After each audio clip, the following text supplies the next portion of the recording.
नमस्कार, हिमाचल प्रदेश की खबरें देख रहे हैं आप। मैं हूं आपके साथ ज्योति। हिमाचल प्रदेश सचिवालय सेवाएं कर्मचारी संगठन के नवनिर्वाचित पदाधिकारियों के शपथ ग्रहण समारोह में सीएम सुखविंदर सिंह सुक्खू ने सचिवालय कर्मचारियों के बारे में बताया। साथ ही उन्होंने कहा कि वर्तमान राज्य सरकार कर्मचारी, महिला और किसान हितैषी सरकार है। प्रदेश में वर्तमान सरकार के गठन के बाद जन कल्याण के लिए अनेक निर्णय लिए गए। मुख्यमंत्री ने कहा कि ओपीएस लागू करना संवेदनशील सरकार का संवेदनशील फैसला है। ये निर्णय किसी राजनीतिक लाभ को ध्यान में रखते हुए नहीं लिया गया है। वहीं सचिवालय कर्मचारियों के बारे में उन्होंने कहा कि अधिकारियों और कर्मचारियों की राज्य के विकास में महत्वपूर्ण भूमिका है। लंबे समय तक सेवाएं देने के बाद अगर कर्मचारियों को सेवानिवृत्ति के उपरांत निश्चित आय का साधन न हो, वो सम्मान से जीवन यापन नहीं कर सकते। इसी के साथ ही सीएम सुखविंदर सिंह सुक्खू ने कई मुद्दों को लेकर चर्चा की और कांग्रेस सरकार में किए गए विकास कार्यों से जनता को रूबरू करवाया। हमारे ऊपर 75,000 करोड़ रुपए का कर्ज था। 6th पे कमीशन की लायबिलिटीज थी। 6th पे कमीशन का 10,000 करोड़ रुपया, जो भी हमारे संजीव शर्मा जी भी बता रहे थे, 10,000 करोड़ रुपए की लायबिलिटी आज भी हमारे ऊपर, सरकार के ऊपर और आप लोगों के ऊपर चढ़ी हुई है, क्योंकि आप हमारे परिवार के सदस्य हैं। हमने आपको एक वादा किया था कि हम ओल्ड पेंशन स्कीम अब अपने सरकारी कर्मचारियों को देंगे, क्योंकि मैं खुद एक कर्मचारी के घर से आता हूं। मैं जानता हूं कि जब कर्मचारी रिटायर हो जाता है तो किस प्रकार अपने जीवन का पालन पोषण करता है। सचिवालय सेवाएं कर्मचारी संगठन के अध्यक्ष संजीव शर्मा ने शपथ ग्रहण के बाद सीएम सुखविंदर सिंह सुक्खू के पेंडिंग डीए की किस्त की मांग की। इसी के साथ ही अध्यक्ष संजीव शर्मा ने 5 डे वीक करने की भी मांग की, जिस पर सीएम ने कहा कि 5 डे वीक को लेकर सरकार विचार करेगी और अभी आर्थिक स्थिति भी ठीक नहीं है, इसलिए 2 महीने बाद डीए किस्त पर फैसला होगा। वो हो सकता अपने परिवार के साथ जो है। देखिए, वैसे तो शपथ ग्रहण समारोह में मांगे अक्सर नहीं रखी जाती हैं, लेकिन कर्मचारी की भावनाओं का मान सम्मान रखते हुए मैंने माननीय मुख्यमंत्री महोदय के सामने 2 मांगे रखी। मेरी पहली मांग थी, जैसे कि कर्मचारियों की 3 डीए की किस्तें ड्यू है, तो मैंने माननीय मुख्यमंत्री महोदय से कहा, क्योंकि ये गवर्नमेंट की लायबिलिटी है, आज नहीं तो कल तो देनी ही पड़ेगी, तो क्यों ना कम से कम एक किस्त आज जारी कर दी जाए। आज मुहूर्त भी अच्छा था, दिन भी अच्छा था। दूसरी मेरी मांग थी कि जैसे कि हमें मालूम है, सब जानते हैं कि प्रदेश की आर्थिक स्थिति कोई खास अच्छी नहीं है, तो हमने कहा अगर आर्थिक स्थिति को थोड़ा सुदृढ़ बनाना है, क्यों ना 5 डे वीक कर दिया जाए। हिमाचल प्रदेश के मुख्यमंत्री सुखविंदर सिंह सुक्खू ने बीजेपी पर निशाना साधा है। मुख्यमंत्री ने कहा है कि पूर्व बीजेपी सरकार ने अपने वक्त की देनदारियां मौजूदा सरकार पर थोपी है। पूर्व सरकार के दौरान क्रिप्टो करेंसी के नाम पर घोटाला हुआ। साथ ही हिमाचल स्टाफ सिलेक्शन बोर्ड की भर्तियों में गड़बड़ी हुई और पूर्व बीजेपी सरकार सब कुछ आंख मूंद कर देखती रही।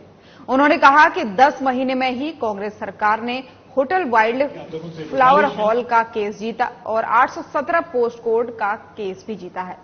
जल्द ही इसका रिजल्ट भी सरकार निकालने जा रही है। साथ ही सीएम सुक्खू ने पूर्व उद्योग मंत्री बिक्रम के मानहानि मामले में बयान दिया। उन्होंने कहा कि उन पर मानहानि का मुकदमा कर सकते हैं। ये बतौर मुख्यमंत्री तथ्यों पर बात कर रहे हैं। पूर्व सरकारों के दौरान बिना परमिशन के ही क्रशर चलते रहे हैं। आगे उन्होंने कहा कि माइनिंग डिपार्टमेंट में भी सरकार व्यवस्था परिवर्तन करने जा रही है।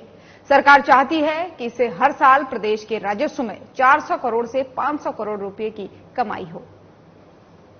हिमाचल प्रदेश पहले ही कहा है कि कोई गलत नहीं होना चाहिए, किसी पर ना गलत आरोप लगना चाहिए और ना किसी के साथ आरोपी के साथ गलत होना चाहिए। उसकी फैक्ट्स जब आएंगे तो चाहे कानून के सामने कोई मुख्यमंत्री हो, कोई डीजीपी हो, सब पर कार्रवाई संभव है। ये की मांग है वो उनकी जेन्युइन है। सरकारी कर्मचारी जितने भी हिमाचल प्रदेश में हैं उनका डीए 12% हो चुका है, लेकिन पिछली सरकार ने जितनी भी देनदारियां हैं और जितनी भी सरकारी कर्मचारियों की लायबिलिटी है वो हम पर थोपी है। प्रदेश के मुख्यमंत्री के तौर पर मैं बोल रहा हूं कि अगर उसकी रॉयल्टी और कोई देखा जाए और जो जिनको क्रशर चलाने की अनुमति नहीं थी उन्होंने कैसे वहां क्रशर चला दिए। पोल्यूशन कंट्रोल बोर्ड से ना कोई अनुमति ली गई, माइनिंग प्लान कोई अप्रूव नहीं था तो उन्होंने कैसे क्रशर चला दिए। ये मैं कोई एक ही सरकार की टाइम से नहीं कह रहा हूं, मैं कह रहा हूं कि ये पिछले काफी सालों से चला हुआ है। अब खबर शिमला से है, जहां पालमपुर के कारोबारी निशांत शर्मा मामले को लेकर आज हिमाचल प्रदेश हाईकोर्ट में सुनवाई हुई, जिसमें मुख्यतः 4 बिंदुओं पर बहस हुई। सरकार की तरफ से एडवोकेट जनरल ने मामले को लेकर स्टेटस रिपोर्ट हाईकोर्ट में दाखिल की, जिसके बाद हाईकोर्ट ने मामले को लेकर की जा रही जांच का रिकॉर्ड जमा करने के निर्देश सरकार को दिए और 4 दिसंबर को मामले को लेकर अगली सुनवाई की तारीख तय की है।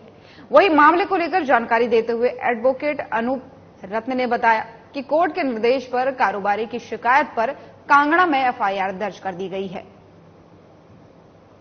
और साथ ही डीएसपी रैंक का अधिकारी इस मामले की जांच कर रहा है।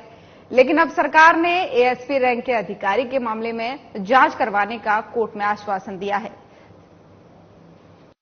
निशांत शर्मा मामले में आज जो कार्रवाई हुई उसमें 4 मुख्य बिंदु रहे। पहला, मामले में एसपी कांगड़ा ने स्टेटस रिपोर्ट दायर की। उस स्टेटस रिपोर्ट में बताया गया कि हमने एफआईआर दर्ज करके कार्रवाई शुरू कर दी थी तथा उसकी जांच हमने एक डीवाईएसपी रैंक के अधिकारी को सौंपी है। उस मामले में प्रदेश सरकार ने मैंने सरकार न्यायालय को ये अश्योरेंस दी कि हम इस मामले की जांच अब एएसपी के रैंक के अधिकारी से करवाएंगे। दूसरा, न्यायालय ने अब तक का जो जांच का रिकॉर्ड है वो मांगा, वो हमने न्यायालय के समक्ष रख दिया है और न्यायालय ने उसकी आगे का पूरी फोटोस्टेट कॉपीज मांगी है, वो न्यायालय के समक्ष 2 दिनों में सबमिट कर दी जाएंगी। तो स्पेशल और रूटीन नहीं, न्यायालय में जो तथ्य आ जाए, उन्होंने कहा कि जांच रिपोर्ट हमारे समक्ष आ गई है, उस जांच रिपोर्ट का सारे पक्ष अध्ययन करेंगे और उसके पश्चात न्यायालय इस मामले में आगे की सुनवाई करेगा। और वहीं अब देश के सैलानियों के लिए रोमांचकारी सड़क मार्ग मनाली लेह मार्ग अब बंद हो गया है। ऐसे में अब बीआरओ की तरफ से इस सड़क को अगले साल अप्रैल महीने में बहाल करने का काम शुरू किया जाएगा। अब सैलानियों को लेह के लिए अप्रैल महीने तक का इंतजार करना होगा। हालांकि सेना के वाहनों के लिए यह सड़क मार्ग जम्मू कश्मीर से कारगिल होते हुए लेह तक खुला रहेगा। इसके अलावा अब लाहौल स्पीति प्रशासन की तरफ से मनाली से काजा सड़क मार्ग पर भी वाहनों की आवाजाही पर रोक लगाई गई है, क्योंकि कुंजुम दर्रा में भी अब कभी भी बर्फबारी हो सकती है और माइनस तापमान के चलते सड़क पर पानी भी जमना शुरू हो गया है। वहीं लाहौल स्पीति के सहायक आयुक्त संकल्प गौतम ने बताया कि सामरिक मार्ग मनाली लेह सड़क मार्ग को अब वाहनों की आवाजाही के लिए बंद कर दिया गया है। अब अगले साल अप्रैल महीने में इस सड़क मार्ग को वाहनों के लिए खोला जाएगा। हमारी यहाँ पे विंटर प्रिपेयर्डनेस की मीटिंग रखी गई थी और जैसा कि उसी मीटिंग के बाद हमारी एक स्टेट लेवल की भी इसी विंटर प्रिपेयर्डनेस पे मीटिंग थी, जिसके चीफ सेक्रेटरी साहब की अध्यक्षता के अंतर्गत वो हो रही थी। उसमें भी हमारे को इंस्ट्रक्शंस मिली कि अब जो समय है, जैसे कि आपको पता ही है, आज 20 नवंबर हो गई है, तो कि ये वाला समय अब किसी भी समय हमारा स्नोफॉल की आशंका रहती है कि कभी भी हो सकता है। ऊपर से जो हमारी चेक पोस्ट थी, सर्दी के कारण वो चेक पोस्ट जो हमारी सरचू होती थी वो तो पहले ही बंद हो चुकी थी और जो अब दारचा वाली चेक पोस्ट थी वो भी काफी पीछे गेमूर वाले एरिया में ले आए हैं उसे। हिमाचल प्रदेश में अखिल भारतीय विद्यार्थी परिषद ने प्रदेश में बढ़ते नशे व्यापार को लेकर प्रदेश के मुख्यमंत्री सुखविंदर सिंह सुक्खू से नशे के खिलाफ एक समिति का गठन करने की मांग की है। वहीं विद्यार्थी परिषद के प्रदेश मंत्री आकाश नेगी ने बताया कि नशे के खिलाफ विद्यार्थी परिषद प्रदेश में गांव के स्तर पर महिला मंडल और युवक मंडल के साथ मिलकर एक समिति का गठन करके अपने स्तर पर भी कर रहा है। साथ ही उन्होंने मुख्यमंत्री सुखविंदर सिंह सुक्खू से आग्रह किया कि वे खुद भी छात्र राजनीति से निकले हैं। ऐसे में मुख्यमंत्री को एक समिति बनाकर नशे के बढ़ते व्यापार को रोकने के लिए काम करना चाहिए। उन्होंने कहा कि नशे का व्यापार आज गांव-गांव तक पहुंच गया है। ऐसे में विद्यार्थी परिषद गांव के महिला मंडल और युवक मंडलों के साथ मिलकर नशे को रोकने के लिए लगातार अभियान चलाता रहेगा। हमेशा से विद्यार्थी परिषद का यही मानना है कि हिमाचल एक ड्रग फ्री स्टेट होना चाहिए। आज की प्रेस वार्ता का यही मकसद था कि विद्यार्थी परिषद प्रदेश की सरकार से और प्रदेश की चीफ मिनिस्टर से यही मांग करती है कि इस प्रदेश के जो सुखविंदर सिंह सुक्खू जी हैं मुख्यमंत्री, उनकी अध्यक्षता में एक समिति का गठन किया जाना चाहिए जो केवल और केवल नशे को रोकने के लिए हिमाचल में कार्य करे और विद्यार्थी परिषद का इस प्रदेश सरकार को नशे को रोकने के लिए हर संभव सहयोग मिलेगा। प्रदेश सरकार को जहां विद्यार्थी परिषद की जरूरत पड़ेगी, जब विद्यार्थी परिषद की जरूरत पड़ेगी, 24/7 विद्यार्थी परिषद प्रदेश सरकार के साथ नशे को रोकने के लिए कंधे से कंधा मिलाकर खड़ा होगा।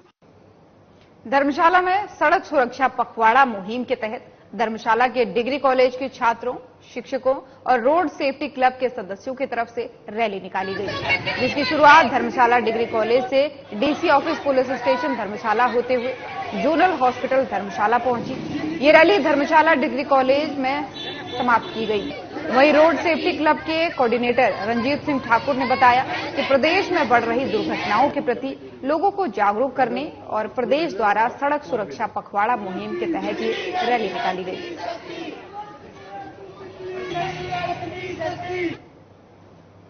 और हिमाचल प्रदेश की खबरों में फिलहाल इतना ही। नमस्कार।